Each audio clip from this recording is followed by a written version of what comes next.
Welcome back to Bazaar Morning Call. As promised, we have a whole host of corporates lined up now to take you through, what the situation is on the ground and whether any recovery is seen. First up, we have United Breweries on our radar. It was a seasonally strong quarter, but of course the pandemic has hit everyone and United Breweries was no different. This time the volumes in quarter one fell 77%, but the management is joining us now to tell us whether there's any resumption of demand. Rishi Pardal, the MD and CEO of the company, is with us. Rishi, thanks so much for being with us. First, on demand itself, are you seeing any green shoots at the moment, and what are you forecasting could be demand growth over the next few quarters?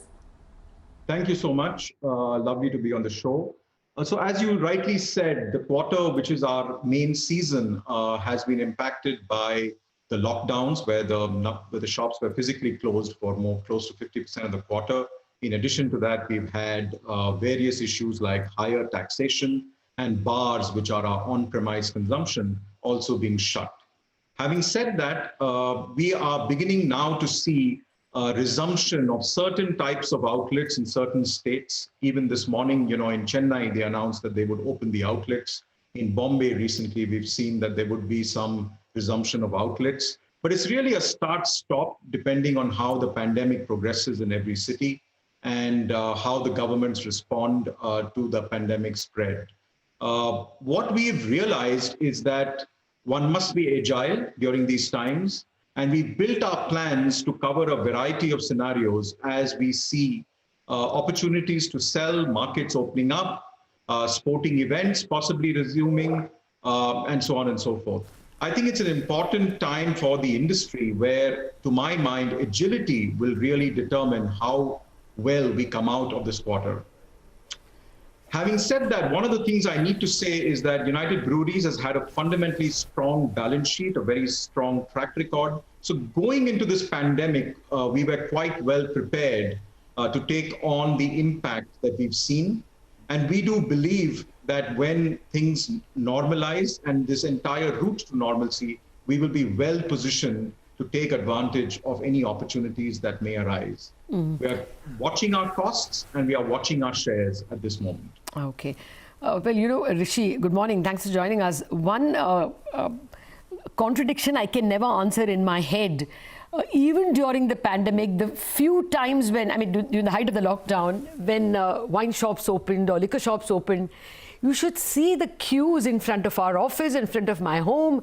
People are ready to brave even the batons of the policemen, but they want to stand in a queue. It's like how much they brave to get that one bottle. In spite of it, I don't know why it is not showing in the P&L as much.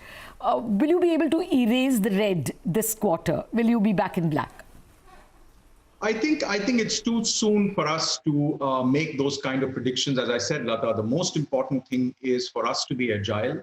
Surely, if we have the opportunity, if markets are opening up, if bars resume, I think that we will see a quick return to demand. I think it's all going to be governed by the physical availability for consumers to have a chance to consume the product, whether it's at home, whether it's in bars, or so on and so forth. Right? No, that means y'all will definitely need bars to open. Only take home will not suffice to break even.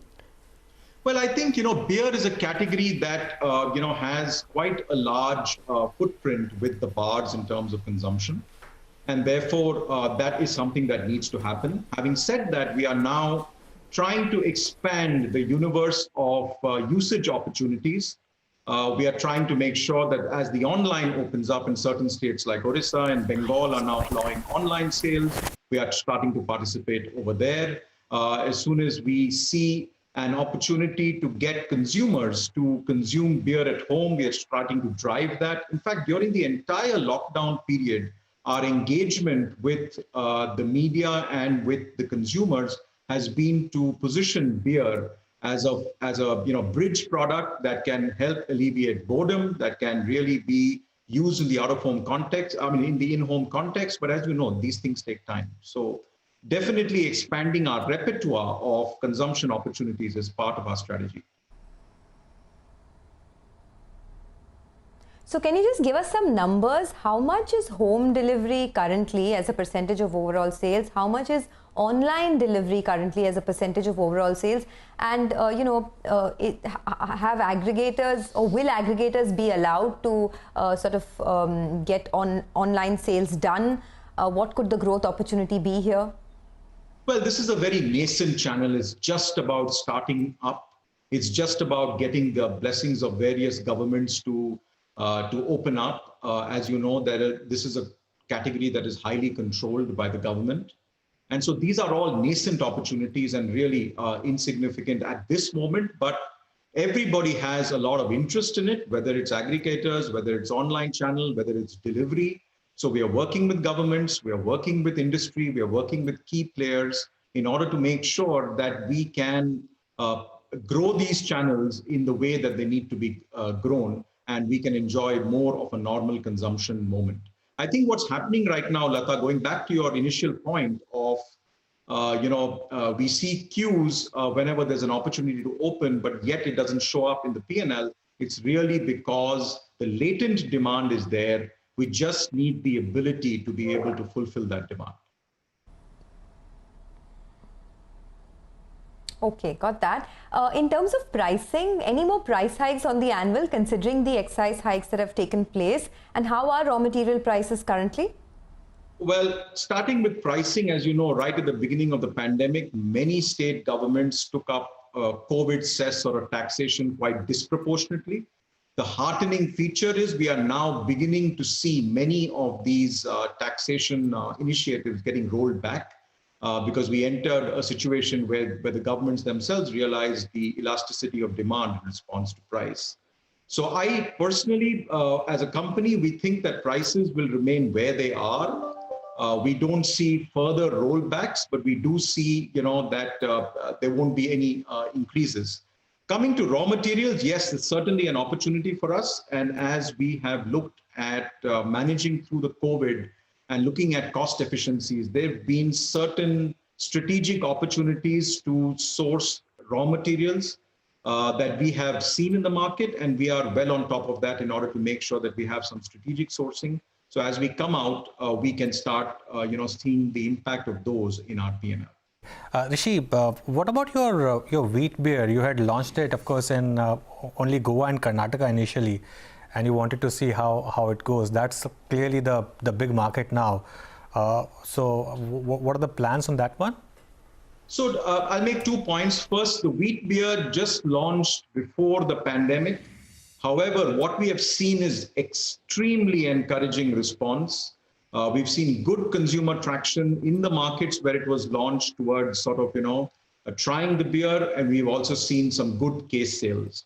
So I think that as we look forward, we have a slew of innovations, whether it's in the area of draft beer, whether it's in the area of ultra, whether it's in the area of wheat beer, and all of these, we are well poised to really accelerate growth in these as soon as we have the opportunity. Coming back to your point about wheat beer being the big trend, I think it's important to recognize that it's a trend in a very small portion of the market.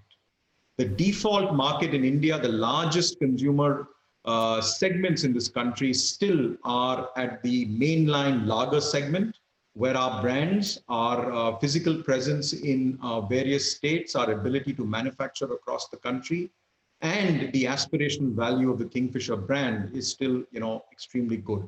Okay. The other thing that I would really like to talk about is, the Heineken 0.0 product that we launched recently, and again, seeing a lot of good traction, especially in the online channels. So I think, whether we look at the mainstream lager segment, whether we look at some of the new initiatives in the niche segments, or we look at the non-alcoholic segment, I think our early innovations that are now coming to the market are beginning to get some traction. All right, Rishi, we'll leave it there today. Thanks a lot for joining us. Good talking to you.